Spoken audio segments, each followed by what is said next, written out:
Hello and welcome to our channel chemistry academy for IIT JEE and NEET. JEE mains की revision series में हमने आज organic शुरू करा है। पार्ट 1 ऑफ आइसोमेरिज्म हम ऑलरेडी डिस्कस कर चुके हैं, जिसके अंदर हमने structural isomerism, conformation and geometrical isomerism discuss किया है। और अब हम पार्ट 2 डिस्कस करने जा रहे हैं, जिसमें हम ऑप्टिकल आइसोमेरिज्म डिस्कस करेंगे, रिवाइज करेंगे। ऑप्टिकल आइसोमेरिज्म काफी बच्चों को बहुत ही टफ और परेशानी का कारण लगता है। Let me try to simplify it as much as possible for you, but for that do not forget to like, subscribe and share our channel. चलो तो फिर शुरू करते हैं ऑप्टिकल आइसोमेरिज्म। तो आज हम कर रहे हैं revision series JEE mains isomerism part 2। आइए ऑप्टिकल की शुरुआत करते हैं। सो ऑप्टिकल आइसोमेरिज्म क्या होता है? Two molecules which have identical chemical and physical properties. इनकी chemical and physical properties जो होंगी वो exactly same होंगी, हर तरह से boiling point, melting point, किसी से reactivity, but differ from each other only with respect to their behavior towards plane polarized light. These isomers are called optical isomers and the phenomena will be known as optical isomerism. ऐसे दो molecule जिनकी chemical physical properties exactly same है, लेकिन उन दोनों में अंतर सिर्फ प्लेन पोलराइज्ड लाइट को रोटेट करना ना करना, ये भी अंतर हो सकता है। दोनों रोटेट कर रहे हो, एक राइट हैंड में एक लेफ्ट हैंड में रोटेट कर रहा हो, ये अंतर हो सकता है। तो ऐसे पेयर ऑफ मॉलिक्यूल्स को हम कहने वाले हैं ऑप्टिकल आइसोमर्स, और इस फिनोमेना को हम कहेंगे ऑप्टिकल आइसोमेरिज्म। आइए, एक मॉलिक्यूल को ऑप्टिकली एक्टिव होने के लिए जो हम सबसे प्राइमरी, सबसे इंपॉर्टेंट कंडीशन कहते हैं, वो है कायरल। कायरल होने का अर्थ है एसिमेट्रिक होना। एसिमेट्रिक होना या कायरल होना, आप एक ही कंडीशन जानिए जो आपको चेक करना होगा कि मॉलिक्यूल कायरल है या नहीं है। For a molecule to be chiral it should have non super imposable mirror image. और जब मैं शब्द कहती हूं नॉन सुपर इम्पोजेबल, आपको किताबों में ये इस तरह से दो हाथ एक के ऊपर एक रखे हुए नजर आते होंगे, और हो सकता है आपको ऐसा लगे कि ये ऐसे क्यों नहीं सुपर इम्पोज कर देते, राइट? सो नहीं, सुपर इम्पोज का आपको इस तरह से भी सुपर इम्पोजिशन मिला नहीं है, क्योंकि सुपर इम्पोजिशन के लिए नेल्स पे नेल्स और हथेली पे हथेली उस तरह से आना चाहिए। सो दिस नमस्ते position is also not super imposition. Super imposition मतलब एग्जैक्टली एटम पे एटम, बॉन्ड पे बॉन्ड, राइट? सब एक के ऊपर एक आना चाहिए, तब हम कहेंगे शब्द सुपर इम्पोजिबल। तो एक sp3 हाइब्रिडाइज जो भी कार्बन होगा, उनमें तो जो मैंने बात कही non super imposable mirror image होने की, कायरलिटी की, वहां आप अगर ऐसा कोई कार्बन पाए, ऐसा कोई sp3 हाइब्रिडाइज सेंट्रल एटम पाए जिसके 4 बॉन्ड्स जो है वो 4 डिफरेंट एटम्स या ग्रुप से सेटिस्फाई किए गए हैं, तो वो 100% कायरल सेंटर या कायरल कार्बन होगा। अगर वो कार्बन है तो मैं बोल सकती हूँ कायरल कार्बन, अगर वो अदर देन कार्बन है तो आप कायरल सेंटर शब्द का इस्तेमाल करें। जैसे ये जो मॉलिक्यूल आपको नजर आ रहा होगा, ये मैंने 2 ब्यूटेनॉल बनाया है, राइट? कार्बन नंबर 2 पर ये ऑरेंजिश रेड जो है ये ऑक्सीजन है, और इससे ये H बताया है। तो 1 2 3 4, राइट? एक सेकेंड में जरा स्क्रीन शेयरिंग स्टॉप करके आपसे कुछ और डिस्कस करूं। अब आप इसी का जो दूसरा आइसोमर है इस समय जो आपके सामने बना हुआ है, अगर आप देखें तो ये एग्जैक्टली मिरर इमेज होगा। ये देखिए, है ना? इन दोनों के बीच में आप एक मिरर को अगर मानकर चलें तो मिरर इमेज है ये दोनों मॉलिक्यूल, ये दोनों 2 ब्यूटेनॉल हैं। अगर मैं आपको एक एक करके दिखाऊं तो आप कहेंगे कि भाई एक ही मॉलिक्यूल जो है उसी को मैडम घुमा घुमा के दिखा रही हैं। They are not 2 different molecules, right? But they are 2 different molecules, क्योंकि अगर मैं इसे सुपर इम्पोज करने की कोशिश कर भी लूंगी तो ये सुपर इम्पोजिशन नहीं हो पाएगा। जैसे देखिए, अगर मैं, आप ऐसा सोच रहे हो, मान लीजिए कि हम इस तरीके से इस पर रख देंगे और ये सुपर इम्पोजिशन हो तो गया, तो ये बिल्कुल नहीं हुआ। आप देखेंगे कि ये जो ऑक्सीजन, ये जो कार्बन है, ये नीचे की तरफ डायरेक्टेड है, और ये जो OH है ये ऊपर की तरफ डायरेक्टेड आ रहा है, right? So they are not superimposable, है ना? आप इस तरह से उठाकर नहीं रख सकते। ठीक इसी का आप अगर छोटा कोई एग्जाम्पल लेना चाहें तो भी हम बना सकते हैं। बहुत ही सिंपल सा एक कार्बन का एग्जाम्पल डिस्कस किया जाए। ये कार्बन देखिए, अब ये जो कार्बन है ये चारों ग्रुप्स अलग अलग सेटिस्फाई किए गए हैं, तो ये कहलाएगा कायरल कार्बन। आप इसकी मिरर इमेज अगर पा भी लेंगे तो कभी भी उसको सुपर इम्पोज नहीं कर पाएंगे, करेक्ट? सो इसे हम कहने वाले हैं कायरल कार्बन। अगर किसी मॉलिक्यूल के अंदर कायरल कार्बन है तो उसके कायरल होने की पॉसिबिलिटी, उसके ऑप्टिकली एक्टिव होने की पॉसिबिलिटी बढ़ जाती है, राइट?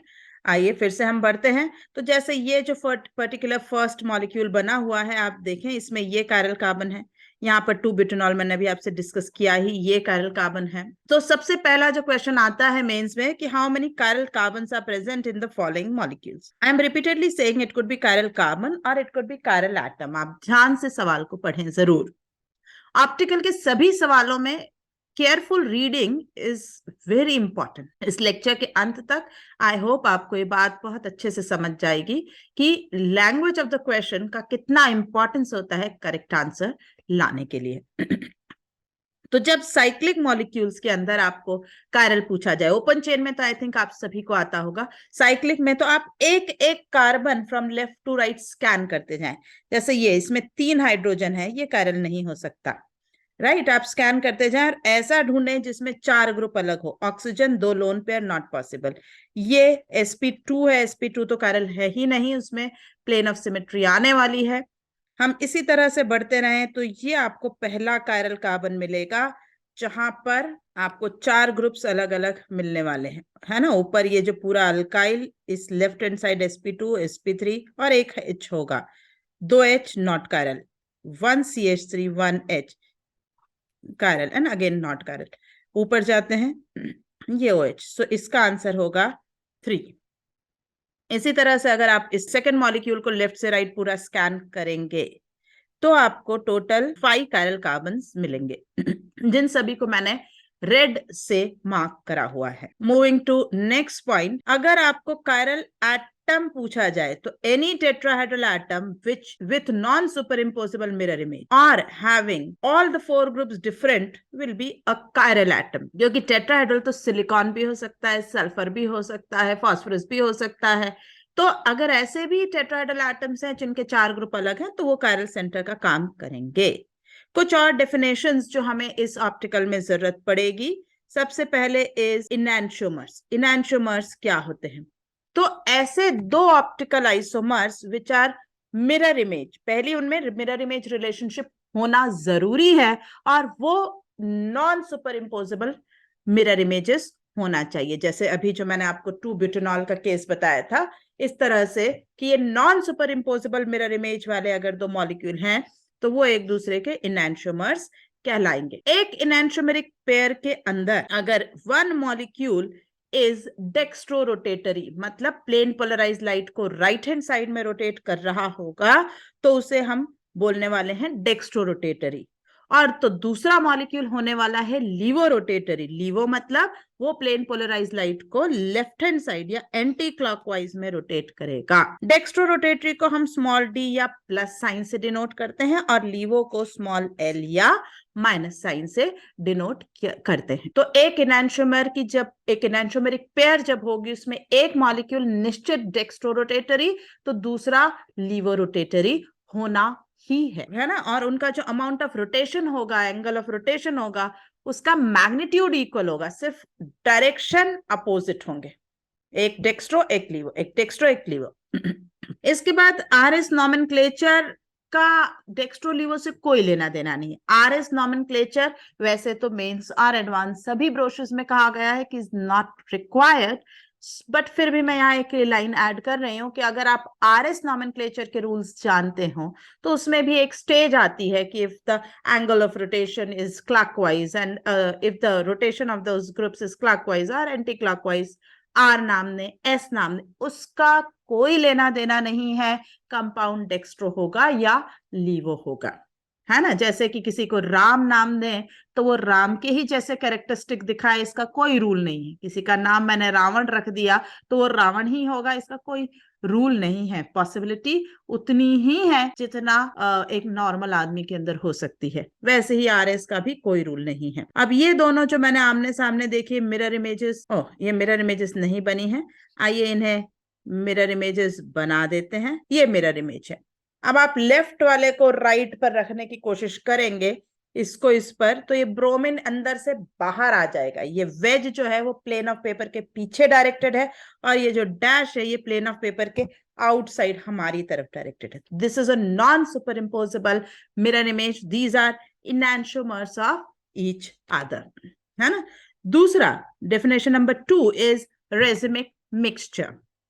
अब देखिए मैंने बताया कि एनांशोमर के जो दो मॉलिक्यूल्स हैं, एनांशोमरिक पेयर के जो दो मॉलिक्यूल्स हैं, वो इक्वल एंड अपोजिट रोटेट करते हैं लाइट को। तो if they are present in equimolar amount in a solution, then the net rotation of the plane polarised light will be 0। Light एक मॉलिक्यूल से गुजरी, उसने अगर 5 डिग्री राइट रोटेट किया, अब वो एनांशोमर से गुजरी, उसने वापस 5 डिग्री लेफ्ट रोटेट किया। For light, the net movement remain 0. Net deviation from its path is 0. So it is said that racemic mixtures are optically inactive due to external compensation. यहाँ word external एक molecule की reference में दिया गया है, okay? And there is also a word called resolution. What is resolution? Resolution is method of separation, method of isolation of the two enantiomers from racemic mixture is called resolution. Next आता है word mesomer. Molecule having chiral centers. उसमें chiral center है। क्या है chiral center? एक tetrahedral carbon, if organic की बात कर रही हूं तो, with all the 4 groups different, but is still behaving optically inactive due to internal compensation. जैसे मैं रेजिमिक में कह रही थी कि एक ने राइट और एक ने लेफ्ट बाय इक्वल अमाउंट किया, यहां पर मॉलिक्यूल के अंदर ही दो ऐसे टेट्राहेड्रल सेंटर हैं जो एक की एक्टिविटी को दूसरा नलिफाई कर देता है। तो मॉलिक्यूल के अंदर ही अंदर लाइट का ओवरऑल कैंसलेशन हो चुका है, तो उसे हम कहने वाले हैं मीजोमर, है ना। तो molecule having chiral centre but still behaving optically inactive due to internal compensation of PPL. PPL is plane polarized light, is known as mesomer. Example is tartaric acid. ये एग्जाम्पल, ये स्ट्रक्चर आपको बिल्कुल याद होना चाहिए। टार्टरिक एसिड इस name से ही पूछा जाता है। टार्टरिक एसिड, इसमें it is COOH, COOH, OH and OH। अभी मैंने यहाँ पर कोई उसका optical rotation, dextro, laevo, wedge dash नहीं बताया। ये सिंपल टार्टरिक एसिड। यहाँ आप देख सकते हैं 2 कायरल सेंटर हैं। तो इसके अलग अलग अरेंजमेंट क्या है? पहला अरेंजमेंट, ये मैंने फिशर बनाया है इसमें। तो फिशर से अगर मैंने यहाँ रिप्रेजेंट किया तो आप देख पा रहे होंगे कि यहाँ सेंटर में there is a plane of symmetry. ऊपर वाला half is acting as a mirror image of down side, so this is acting as a mesomer. इसे हम कहेंगे मीजोमर। तो मॉलिक्यूल में 2 कायरल सेंटर हैं, फिर भी लाइट जब इससे गुजरेगी तो नेट उसका ऑप्टिकल रोटेशन जो मिलेगा मुझे, वो मिलेगा 0। इसलिए मॉलिक्यूल कहला रहा है मीजोमर। टार्टरिक एसिड के और जो अरेंजमेंट हो सकते हैं देखें, ये वही जो अभी हमने डिस्कस किया मीजोमर। पर अगर यही OH में लेफ्ट राइट फिशर में लिखना शुरू कर दूं तो अब देखिए आप, ये बिल्कुल इंट्रामोलिकुलर, इसमें प्लेन ऑफ सिमेट्री नहीं है। One half is not the mirror image of another half, लेकिन ये दोनों अरेंजमेंट एक दूसरे की मिरर इमेज जरूर है ना। 2 and 3 are non super imposable mirror images of each other, इसलिए 2 and 3 एक दूसरे के इनैंशियोमर्स कहलाने वाले हैं। फर्स्ट जो है वो मीजोमर कहलाने वाला है। अगर आपसे क्वेश्चन पूछा जाए कि टार्टरिक एसिड के टोटल ऑप्टिकल आइसोमर्स कितने हैं, तो आंसर होगा 3, क्योंकि ऑप्टिकल आइसोमर्स में मीजोमर्स, जिसकी ऑप्टिकल एक्टिविटी भले ही 0 है, वो भी काउंट किया जाएगा, क्योंकि उसका difference from this enantiomer is only with respect to its ppl rotation, और कोई भी डिफरेंस नहीं है, तो मीजोमर टोटल ऑप्टिकल आइसोमर्स की काउंट में शामिल करना है। हाँ, अगर वही सवाल पूछा जाए ऑप्टिकली एक्टिव आइसोमर कितने हैं, तो आप मीजोमर को लिस्ट से हटा दीजिए और आपका आंसर तब हो जाएगा 2, only enantiomers will be your set of answer, right. फिर आता है वर्ड डायस्टीरियोमर्स। डायस्टीरियोमर्स यहां इस पर्टिकुलर एग्जांपल में 1 2 का और 1 3 का, ये यहां दोनों सब डायस्टीरियोमर की पेयर्स बना रहे हैं। डायस्टीरियोमर है क्या, तो such 2 stereoisomers which are not mirror images, आपस में इनका रिलेशन मिरर इमेज का है ही नहीं। हाँ, ये स्टीरियोआइसोमर जरूर है, लेकिन ये एक दूसरे की मिरर इमेज नहीं है, तो वो कहलाएंगे डायस्टीरियोमर्स। ये क्योंकि मैंने कहा कि स्टीरियो आइसोमर्स है, तो ज्योमेट्रिकल आइसोमर्स में भी हो सकता है डायस्टीरियोमर, यस। ऑप्टिकल में हो सकता है, यस। तो they could be geometrical diastereomer, जैसे कि हम कहें अगर सिस और ट्रांस ब्यूटूइन की बात करी जाए, तो yes they are geometrical diastereomers, they are stereo isomers of each other but are not mirror images of each other, तो these two are geometrical diastereomers. They could be optical diastereomers, जैसे मीजोमर और एनांशियोमर अभी हमने 2 मिनट पहले देखे, वो भी हो सकते हैं, और geometrical diastereomers भी हो सकते हैं। डायस्टीरियोमर्स की फिजिकल प्रॉपर्टीज बिल्कुल अलग होगी, उनका आपस में सिमिलर बिहेवियर कतई नहीं होने वाला है, okay. They will have entirely different, diastereomers have different physical properties, so they can be separated by distillation, crystallization, क्योंकि उनकी प्रॉपर्टीज ही अलग होगी। सबसे कॉमन क्वेश्चन जो पूछा जाता है is count the total number of isomers. हमें कोई फॉर्मूला दे दिया जाएगा और पूछेंगे टोटल आइसोमर्स आप बताइए, तो इसका एक एग्जांपल हम करते हैं। How many isomers are possible for molecular formula C4H10O। अब जब C4H10O, तो सबसे पहली step degree of unsaturation C+1 minus H plus X minus N. X is atom of halogens, N is number of nitrogen atoms, oxygen is totally neglected. By solving this you will get C4H10O has degree of unsaturation 0, तो कोई pi bond, कोई cycle नहीं है। उसके बाद हम एक एक पॉसिबल सीक्वेंस बनाना शुरू करेंगे। अब क्योंकि हमें दिख ही रहा है कि यहाँ पर जो टोटल काउंट है कार्बन की वो दी गई है 4, C4, तो हमने C4 से शुरू करा, 1 2 3 1 2 3 4, ये 4th पे मैंने OH। पहले एक ही काम करें, अगर आपने OH शुरू करा है तो 4 की चेन, 4 की पैरेंट चेन पे जितने पॉसिबल केसेस हैं वो लिख लें। अब 3 की पैरेंट चेन बनाई, इसमें मेरे पास 2 जगह OH लग सकते हैं। जितना आप सीक्वेंशियल चलेंगे पॉसिबिलिटी ज्यादा है कि आपका आंसर सही हो। ईथर, टोटल मेरे पास 4 कार्बन है, तो मैं ईथर 3 और 1 on either side of oxygen लिया, लेकिन 3 और 1 मेंटेन करते हुए भी मैं पोजीशन चेंज कर सकती हूँ, 1 मिथॉक्सी और 2 मिथॉक्सी।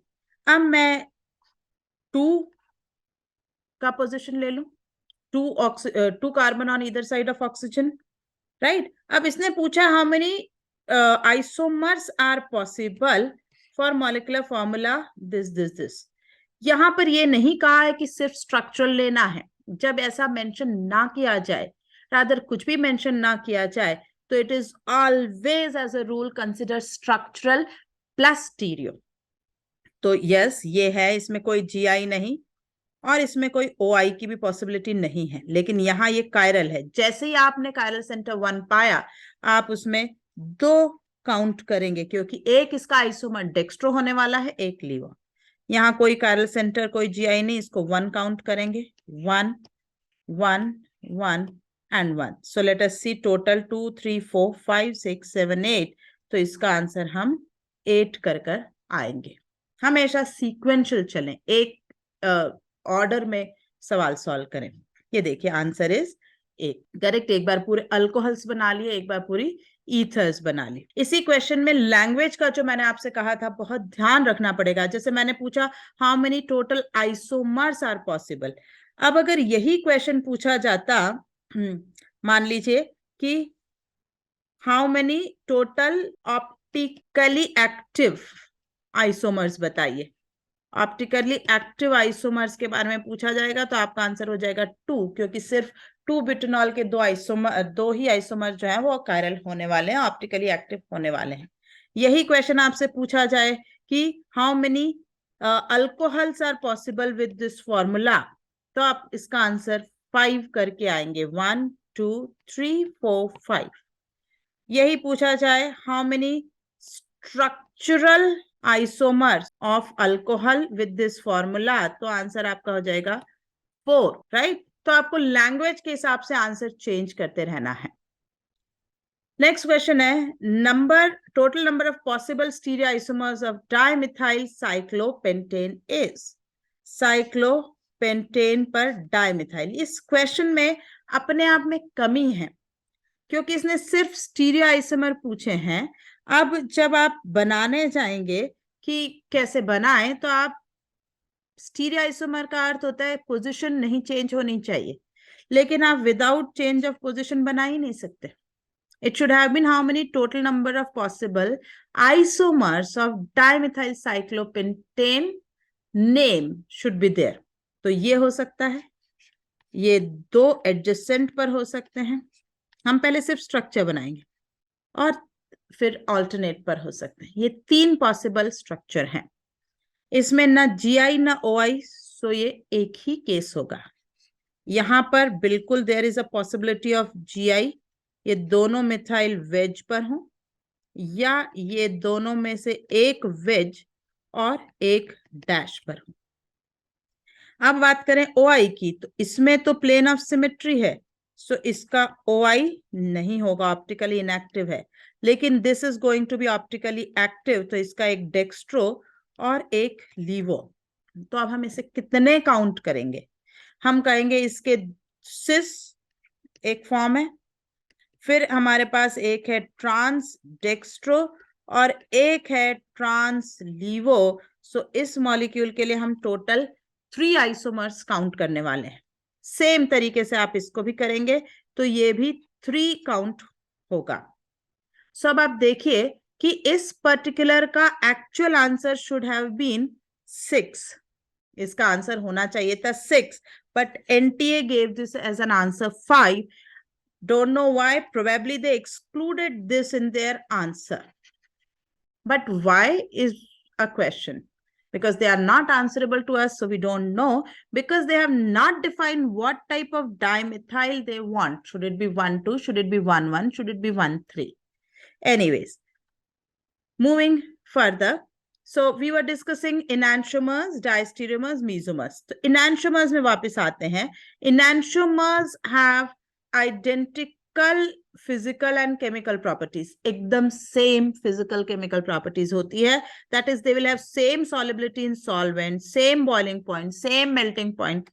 तो आप इन्हें नॉर्मल तरीकों से सेपरेट कर ही नहीं सकते। जैसे रेजोल्यूशन जो शब्द मैंने कहा था, it is not that easy. They cannot be separated by distillation, crystallization, solubility, etc. आप अगर इसका फ्रैक्शनल डिस्टिलेशन करने जाएंगे तो जो enantiomers होंगे, enantiomers will go in the same fraction in fractional distillation. Diastereomers will go in the different fraction, वो अलग अलग जाएंगे, लेकिन enantiomers will always go in the same fraction. अब अगर हम इसका भी एक क्वेश्चन करें, how many fractions are obtained on monohalogenation of n butane, इस तरीके के क्वेश्चन के लिए आप सबसे पहले ओरिजिनल स्ट्रक्चर बनाएं जो कंपाउंड दिया है, और अब इसमें एक एक पोजीशन अलग अलग लेते हुए और जो पॉसिबल हो सकते हैं वहां पर ये बनाया हमने n butane. But this is same as this is same as this, right. तो इन दोनों को अलग से हमें काउंट करने की जरूरत ही नहीं। फिर जब आप बना लें तो आप एक कोने से दूसरे कोने तक पूरा कायरलिटी चेक करें, नॉट कायरल, सो ये एक ही मॉलिक्यूल होगा। ये डेक्स्ट्रो और लीवो 2 होंगे, है ना, ये particular because this centre is chiral. But हमसे ये नहीं पूछ रहा है कि कितने आइसोमर्स बनेंगे। अगर ये पूछता कितने आइसोमर्स तो आंसर 3 होता, बट ये कह रहा है फ्रैक्शंस। तो ये जो डेक्स्ट्रो लीवो बने भी ये जाएंगे तो एक ही फ्रैक्शन के अंदर, सो इसलिए how many fractions, answer is 2। Okay, हाँ, डायस्टीरियोमर्स होते तो वो डिफरेंट फ्रैक्शन में जाते क्योंकि उनकी फिजिकल केमिकल प्रॉपर्टीज अलग अलग होगी। आइए नेक्स्ट डेफिनेशन पे आते हैं। वर्ड होता है स्पेसिफिक रोटेशन। अब स्पेसिफिक रोटेशन एक बहुत ही कैरेक्टरिस्टिक बिहेवियर है for any optically active compound, और ये इतना कैरेक्टरिस्टिक है कि आप जब एक अननोन कोई सब्सटेंस पाते हैं तो उसकी जो आप मोलर मास, उसका डेंसिटी, उसका मेल्टिंग पॉइंट, बॉइलिंग पॉइंट, उसी सीक्वेंस में ऑब्जर्वेशन में आप उसका स्पेसिफिक रोटेशन भी नोट करते हैं और उन्हें एक आइडियल चार्ट्स जो लैब में अवेलेबल होंगे उनसे टैली करते हैं टू कंफर्म कि क्या ये कंपाउंड यही है। तो इतना इंपॉर्टेंट नेचर, इतना इंपॉर्टेंट कैरेक्टर है ये किसी ऑप्टिकल एक्टिव कंपाउंड का। होता क्या है स्पेसिफिक रोटेशन? हमने कहा कोई भी ऑप्टिकली एक्टिव कंपाउंड, लाइट जब उस पर आएगी तो पीपीएल, प्लेन पोलराइज लाइट, तो उसे ओरिएंट, उसे डायरेक्ट करेगा टुवर्ड्स डेक्स्ट्रो और लीवो, क्लॉकवाइज और एंटी क्लॉकवाइज डायरेक्शन। तो एंगल ऑफ रोटेशन उसका जो होगा वो डिपेंड करेगा कि कितने मॉलिक्यूल से वो लाइट गुजरी, राइट? इन्हीं चीजों को जब हमने फिक्स कर दिया तो एक कैरेक्टरिस्टिक वैल्यू बनी स्पेसिफिक रोटेशन। क्या फिक्स करा? So the angle of rotation of solution of N optically active compound having concentration 1 ग्राम पर ml, है ना, angle of rotation of PPL, plane polarized light, of solution of an optically active compound having concentration 1 gram per ml and length of polarimeter has to be 1 decimeter, that is 1/10 of a meter, then it is called specific rotation.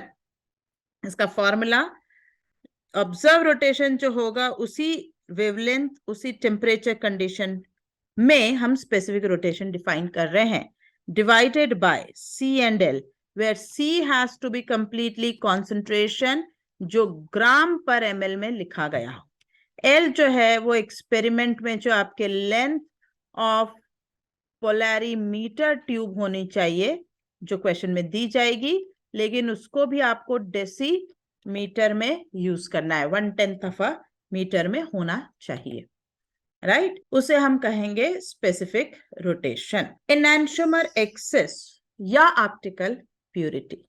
एनांटियोमर axis क्या होता है? देखिए, हमने क्या कहा कि दो ऐसे मॉलिक्यूल जो आइडेंटिकल रोटेशन दिखा रहे हैं but in opposite direction, they are non superimposable mirror images of each other, वो कहलाए एनांटियोमर। अब मान लीजिए कि मेरे पास से 2 ब्यूटेनॉल है और हाइपोथेटिकली ही माने कि इसका डेक्स्ट्रो लीवो, आप हाइपोथेटिकल माने कि इसका डेक्स्ट्रो +10 डिग्री रोटेशन करता है लाइट का और इसका लीवो, ऑटोमेटिकली आपको मान लेना है कि अगर डेक्स्ट्रो +10 है तो उसका लीवो आइसोमर -10 डिग्री रोटेट करने वाला है। मैंने इन दोनों को, डेक्स्ट्रो लीवो को मिलाकर सॉल्यूशंस बनाना शुरू करे। सॉल्यूशन नंबर 1 मैंने बनाया जिसमें मैंने डेक्स्ट्रो लिया से 1 ग्राम पर ml, लीवो भी ले लिया 1 ग्राम पर ml। अब मुझे मोल्स निकालने का जरूरत नहीं है क्योंकि मॉलिक्यूलर वेट तो दोनों का सेम ही है। तो उसकी ऑप्टिकल, उसका specific rotation, observe specific rotation या ऑब्जर्व्ड रोटेशन कितना होगा? ऑब्जर्व्ड रोटेशन कितना होगा? तो मैं कहूंगी ऑब्जर्व रोटेशन तो मुझे उसका मिलने वाला है 0, क्योंकि ये दोनों मिलके एक दूसरे को कैंसिल कर देंगे। पर अगर मैंने लिया होता डेक्स्ट्रो 0.75 ग्राम्स और लीवो लिया होता 0.25 ग्राम्स, अब इस पर्टिकुलर कंसंट्रेशन के अंदर, इस अरेंजमेंट के अंदर 0.25 लीवो 0.25 डेक्स्ट्रो को कैंसिल करता, तो इसमें मेरा रेजिमिक मिक्सचर जो है वो बना होता 0.5 ग्राम, लेकिन 0.5 ग्राम ऑफ डेक्स्ट्रो अभी भी जिंदा है ना, it is still available for optical activity. ये जो 0.5 ग्राम डेक्स्ट्रो अभी भी अवेलेबल है, यही हमारा कहलाएगा एनांटियोमर एक्सेस। जो एक्टिविटी कंटिन्यू कर पा रहा है वही आपको बता रहा है कि ये एनांटियोमर एक्सेस में है, और इसी को ही हम कहते हैं ऑप्टिकल प्यूरिटी। आपको इसी को ऑप्टिकल प्यूरिटी भी कहा जाएगा कि this solution is 50% pure for dextro. Okay, आइए देखते हैं। तो ऑब्जर्व रोटेशन कितना? अब क्योंकि हमें पता है कि स्पेसिफिक रोटेशन हमने माना था डेक्स्ट्रो का +10। स्पेसिफिक मतलब अगर वो पूरा 1 ग्राम होता तो वो 10 डिग्री रोटेशन दिखाता, लेकिन अभी तो सिर्फ उसका 0.5 ग्राम ही रोटेशन दिखाएगा. So it is only +5 degree. This is the value I will get. But is this the specific rotation? No, this is the observed specific rotation of the solution, not the specific rotation of dextro. Observed, और observed भी specific rotation इसलिए बोल पा रही हूं क्योंकि मैंने अपनी तरफ से सोल्यूशन के अंदर 1 ग्राम ही डाला. ओके, हमेशा जो एडिशन है अगर वो 1 ग्राम पर ml का है तभी हम स्पेसिफिक रोटेशन टर्म का इस्तेमाल करेंगे. इसी तरीके से बढ़ते हुए अगर मैंने कहा कि मैंने डेक्स्ट्रो जो लिया है वो 0.20 ग्राम्स लिया और लीवो जो लिया है वो 0.80 ग्राम्स लिया, अब कितनी एक्टिविटी मिलेगी और क्या प्योरिटी होगी? अब आप देख सकते हैं कि इस बार जो कंपोनेंट इनएक्टिव हुआ है वो है 0.4 ग्राम्स. इनैंशोमर जो एक्सेस में है वो है लीवो और वो है 0.6 ग्राम्स. तो मुझे इस बार जो रोटेशन मिलने वाला है वो हो जाएगा, लीवो डोमिनेट है तो दिस मच, और अगर पूरा 1 ग्राम होता तो मिलता है -10, लेकिन 0.6 ग्राम ही एक्टिव है तो मैं कहूंगी -6 डिग्री, मतलब लीवो है इसलिए -6. एंड दिस इज अगेन 60% जो है वो इसकी इनैंशोमर एक्सेस या ऑप्टिकल प्यूरिटी कहलाएगी.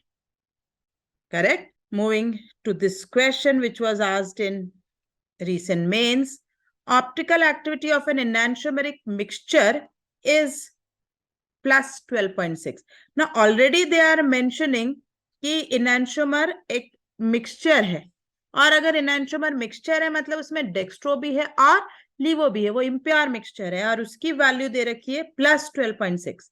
प्लस है इसका मतलब है डेक्स्ट्रो डोमिनेटिंग तो है, and the specific rotation of plus isomer is 30 +30. तो ऑप्टिकल प्यूरिटी कितनी हुई, कौन सा मात्रा, कौन सा अमाउंट जो है वो एक्सेस में है और वो कितना है. चलिए, तो अगर पूरी +30 डिग्री मुझे ऑप्टिकल एक्टिविटी मिली होती तो मैं कहती कि जो डेक्स्ट्रो है वो 1 ग्राम पर ml या मैं कह सकती हूँ 100% है ना, दोनों में से कोई एक बात. पर अगर मुझे +12.6 मिल रही है तो मैं कहूंगी फिर तो 12.6 अपॉन 30 इंटू 100% में बात करना है तो, और अदरवाइज मैं सिर्फ इंटू 1 करके प्योरिटी की बात कर सकती हूँ कि this is the part which is still active. That active part is only the enantiomer excess ना. So I think on solving this we are getting 42%. 42% is the optical purity, is the enantiomer excess. हाँ, और इसी question में अगर आपसे पूछा जाता कि what is the percentage of say racemic mixture, है ना, what is enantiomer excess हमने सीख लिया. अगर रेजिमिक मिक्सचर कितना है तो आप कहते हैं 100 - 42, that is 58% is its racemic mixture. इस 58% में से डिविजन होता है ना, 29% डेक्स्ट्रो है और 29% लीवो है. हमसे पूछा जाए टोटल डेक्स्ट्रो सॉल्यूशन के अंदर कितना है तो वो होगा 42 + 29%. टोटल लीवो कितना है वो है सिर्फ 29%. Is that clear? तो इस तरीके से हम ऑप्टिकल प्यूरिटी या एनांटियोमेरिक एक्सेस का पता लगाते हैं. आते हैं नेक्स्ट पॉइंट पे कि calculation of optical isomers. Again I would not suggest you to go through this particular formulas याद करके, बट कई बार ये हेल्पफुल होते हैं टाइम सेविंग के लिए, है ना, बट मेंस में काम आ सकते हैं. एडवांस में usually we can not depend on these much. So for molecules which cannot be divided into 2 halfs, मतलब वो किसी भी तरीके से सिमेट्रिकल नहीं हो सकते हैं, तो उनके जो एनांटियोमर्स का काउंट होगा, अगर n जो है उसमें नंबर ऑफ कायरल सेंटर्स या स्टीरियोजेनिक सेंटर्स का काउंट है तो आंसर होगा 2⁻n। ओके, तब आंसर है 2⁻n। उसके अंदर मीजोमर की काउंट 0। टोटल ऑप्टिकल आइसोमर हमेशा एनांशो प्लस मीजो 2⁻n होगा। जैसे कि फॉर एग्जाम्पल अगर मेरे पास सिमेट्रिकल नहीं है तो यहाँ OH है, यहाँ Cl है, यहाँ से फिर से Cl है। अब इसके अंदर मेरे पास 3 कायरल सेंटर है तो मैं कहूंगी 2⁻3 8 जो है वो इसके टोटल ऑप्टिकल आइसोमर्स की काउंट होगी।